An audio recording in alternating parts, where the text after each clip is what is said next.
Hi, it's us, and we're on holiday. Hooray! In the sunshine. Sun. In a place where we have no Wi-Fi and very little phone signal, but we do have access to Edward VII post box. So we're in direct communication with the Edward VII. The Edwardian era, yeah. So, little bit of a catch-up stuff we've been reading.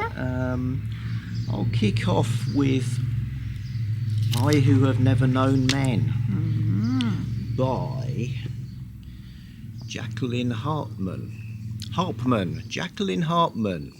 So this was a group read on MJ's Patreon.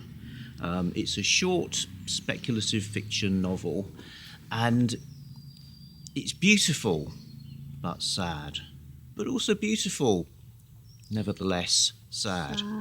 So it's a kind of post-apocalyptic. The initial scenario is there are 40 women in a cage in a sort of lightless bunker, and they don't really know how they got there. Most of them are adults, but one of them has grown up among them from childhood, which sounds really grim, but it's not too terrible. Well, yeah. Apart from 40 women. And then a thing happens, which is sirens go off, the guards just run away, disappear. And as they've only just unlocked the sort of food hatch, the women are able to escape. Hooray! They come outside and they're in a sort of complete flat wilderness, no sign of any other buildings apart from this kind of cabin that they've emerged in. And from then on, it's sort of survival and discovery and a lot of walking. It's first-person narration by the youngest of them. And like I say, it's great. It's really stuck with me in terms of images. It is not the kind of book where it builds up to a big explanation or a kind of gratifying ending. It's more of I suppose it's a portrait of humanity, really. So yeah. It's when everything's stripped away. What's left? What is left? How do you live, and what's left? So I really recommend that. I Who Have Never Known Men. Still in the realms of women walking around.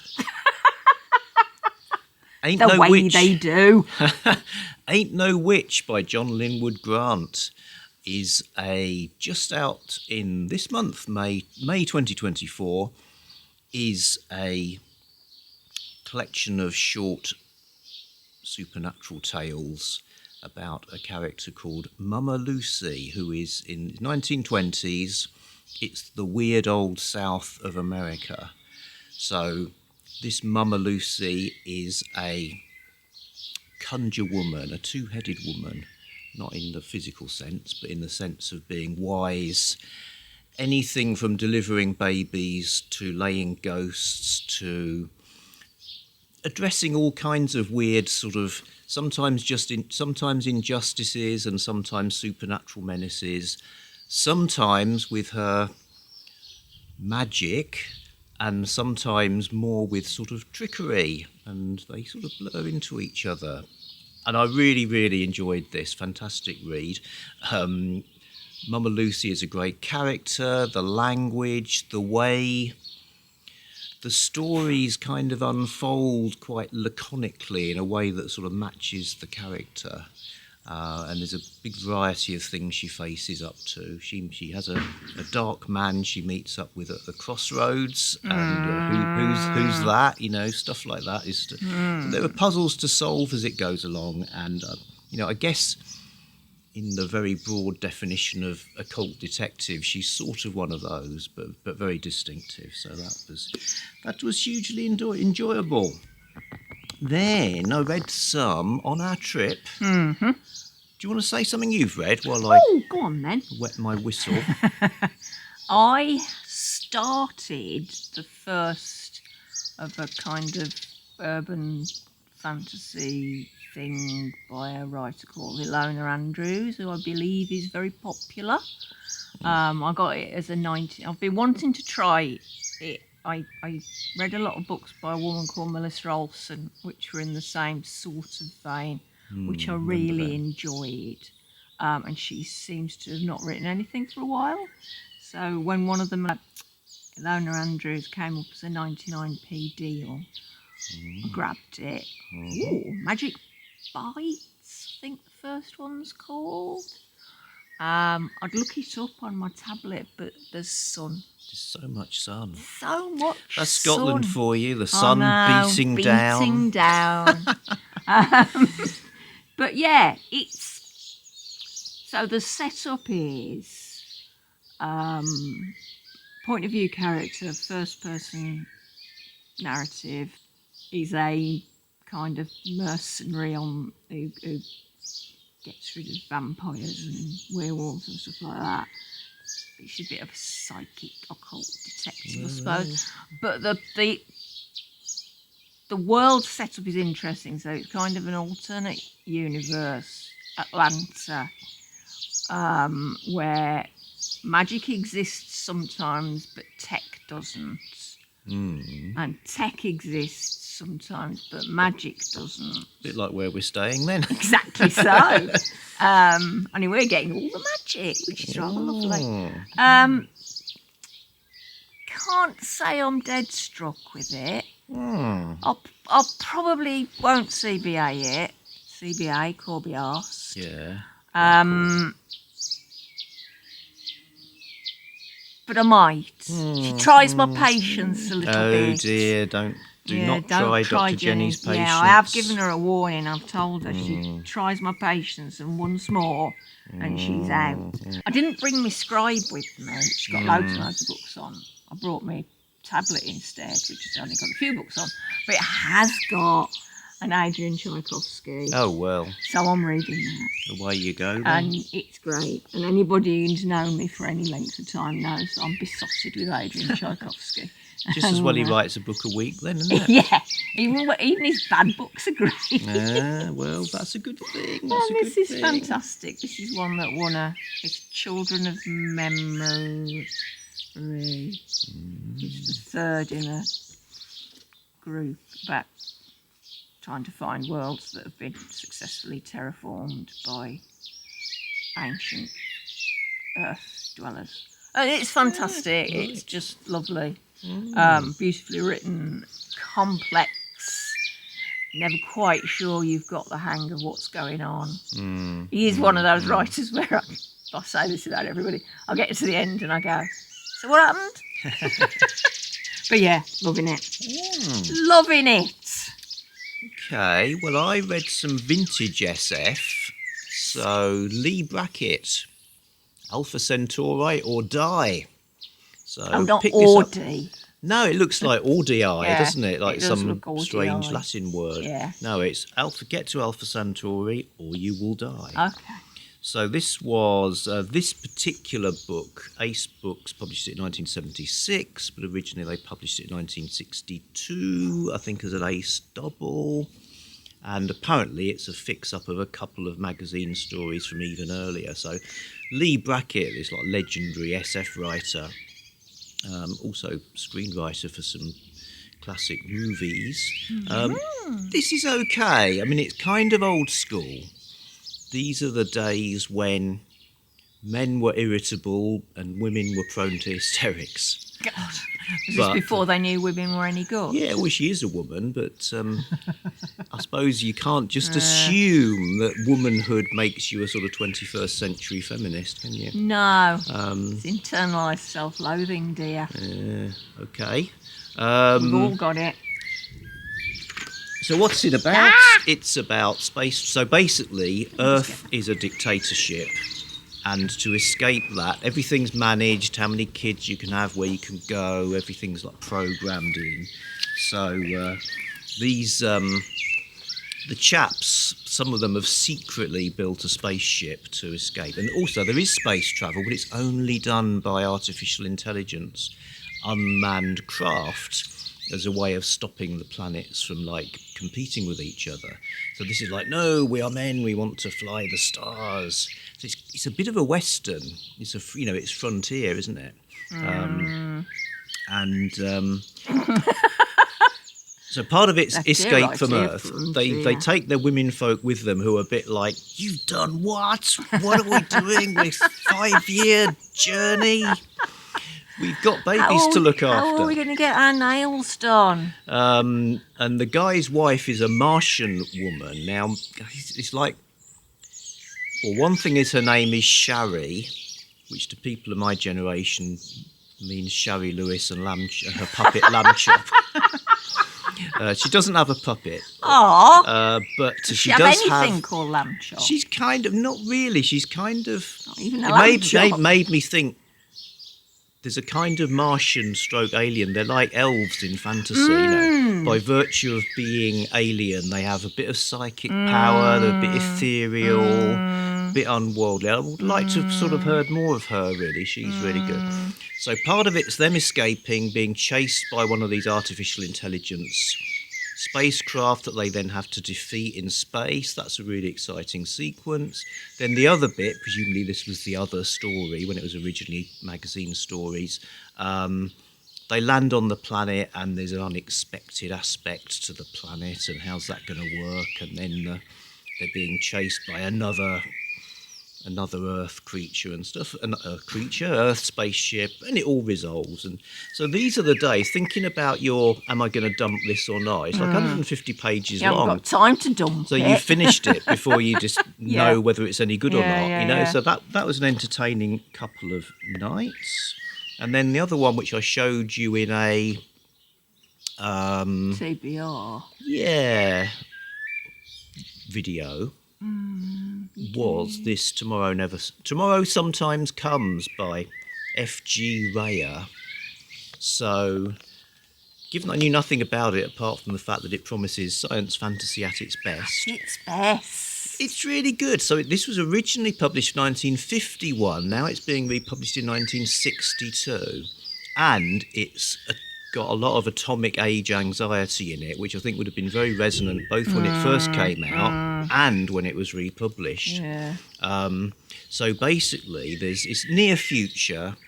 There's a military guy, he's just about to have a big operation, and advances in anaesthesia mean that the anaesthetic they use is virtually like suspended animation. Completely shuts your system down. And just as he's about to go under, one of his sort of subordinates comes in saying, there's a big explosion and an unknown aircraft. What do I do for the orders? So he gives an order and goes under. And then when he wakes up, it's like a long time in the future. He's in ruins.